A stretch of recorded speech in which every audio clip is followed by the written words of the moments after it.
Today I will be running down a 2016 psychological thriller film titled Pet. This movie tells the story of a man who gets obsessed with an old crush and holds her captive underneath the animal shelter where he works, but he doesn't know that she is an apathetic killer.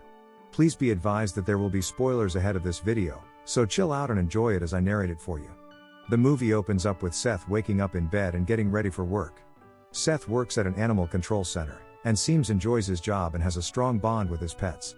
On his way home in the evening, Seth spots a woman named Holly, whom he had a crush on back then at Westbrook High School. He introduced himself to Holly with his name before informing her that they were formerly classmates. However, the girl doesn't seem to recognize him. Seth asks what she's doing with a book on the bus, and the girl tells him that she writes a journal of her daily activities. When the bus stops, Holly gets off the bus and heads to her place. Once Seth gets to his apartment, he starts searching for Holly on social media platforms. After discovering her profile, he learns that she is still single, which gives him some hope. The next morning at work, Seth asks a security guard named Nate some techniques on how to get the girl he's obsessed with, and he advises him to approach her with confidence. But a nurse interrupts them when she asks Seth to bring a German Shepherd over to the doctor. It is discovered that the dog is becoming sickly and too old, so the doctor has decided to put it to sleep in order to save a lot of money being spent on it. When Seth tries to object to it, the doctor asks him to take the dog home and take care of it if he likes it. Seth reluctantly agrees to the doctor's decision because he is unable to care for the dog, and the apartment owner is very strict on pets. Seth regrets it after the doctor puts it to sleep, but there is nothing he can do about it. He then takes the dog's body and disposes of it in the machine. When Seth is changing the dog's name on the cage, he discovers another locked room inside the shelter, which makes him curious. The first thing Seth does the moment he gets home is research Holly's persona on the internet. In an attempt to win her over, he begins to write down her preferences. Seth decides to meet Holly at the restaurant where she works as a waitress, and he intends to convince her to go out with him. Seth meets the girl, but Holly is unable to remember him at all. He then reminds her that they were once classmates and that they recently met on the bus. Seth expresses his desire to take her to her favorite singer's concert.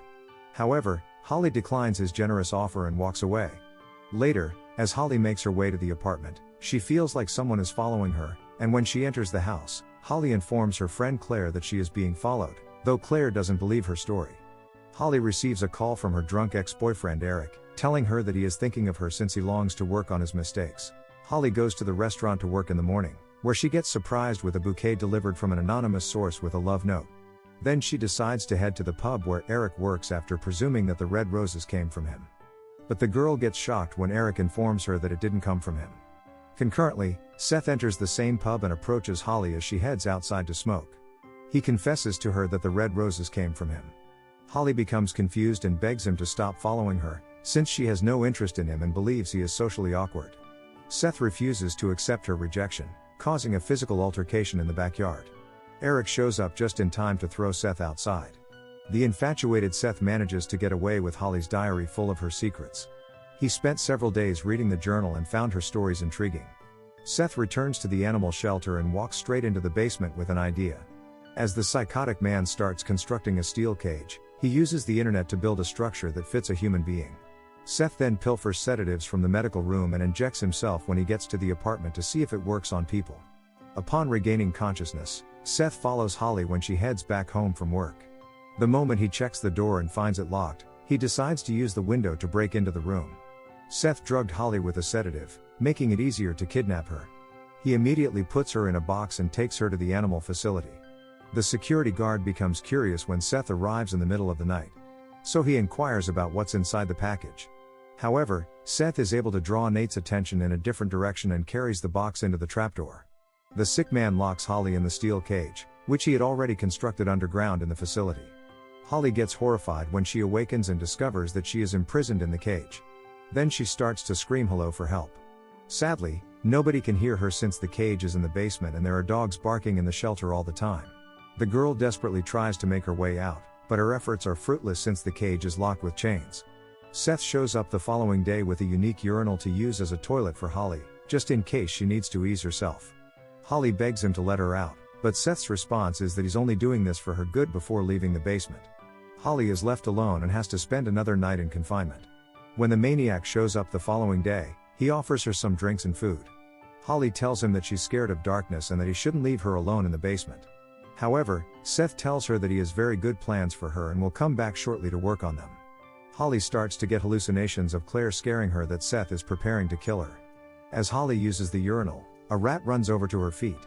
Frightened, the girl jumps over and uses her foot to get rid of it. Holly asks Seth if he's going to kill her when he shows up to empty the urinal. However, the sick man tells her that he hopes he won't, unless she leaves him without any other option. Seth goes on to claim that her imprisonment is solely for her own good. He then informs Holly that he fell in love with her the first time he saw her on the bus, and now that he finally has her, he is not prepared to let her go away from him. Seth runs into Nate as he exits the basement, and Nate questions him about his whereabouts because everyone is looking for him.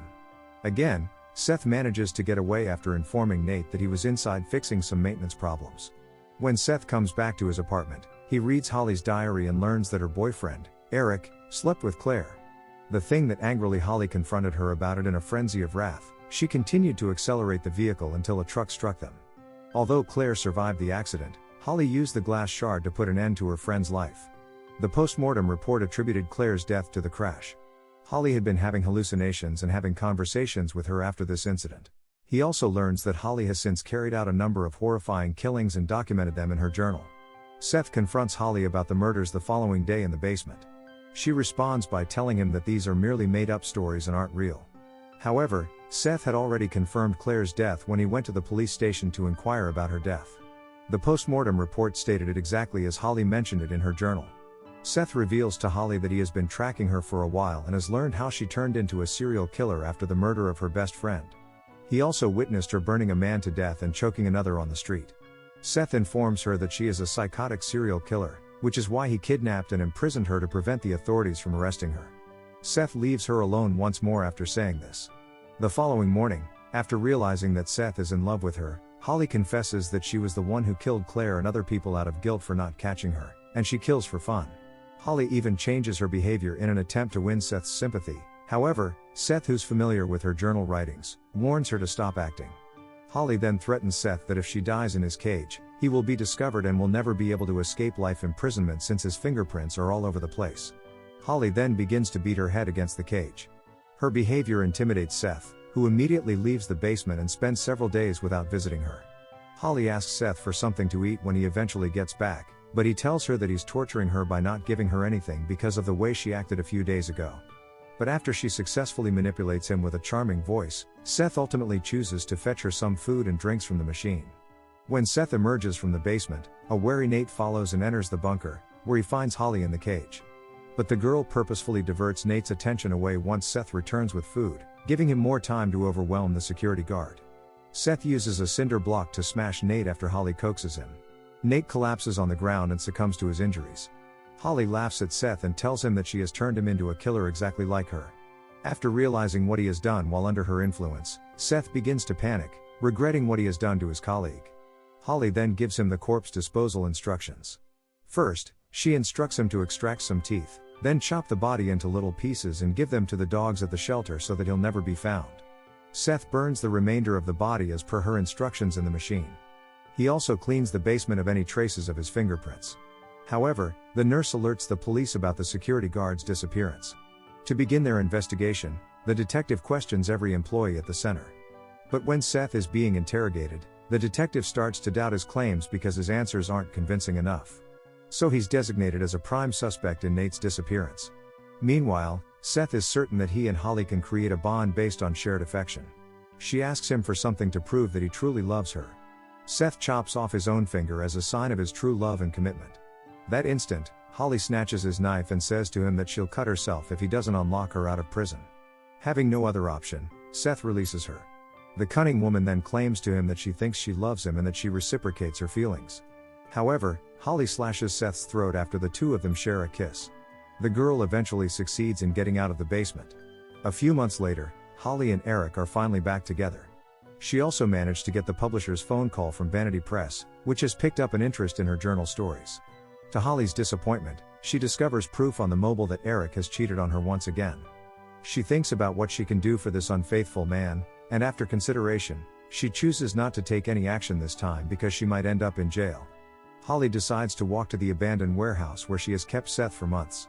But the man is horrifically disfigured because of his throat injuries. He turned deaf and nonverbal. Holly lets him have all of his admiration and thanks him for saving her from violent behaviors. This brings the movie to an end. Thanks for watching. Don't forget to subscribe and turn on notifications to watch more of my videos. Have a good day.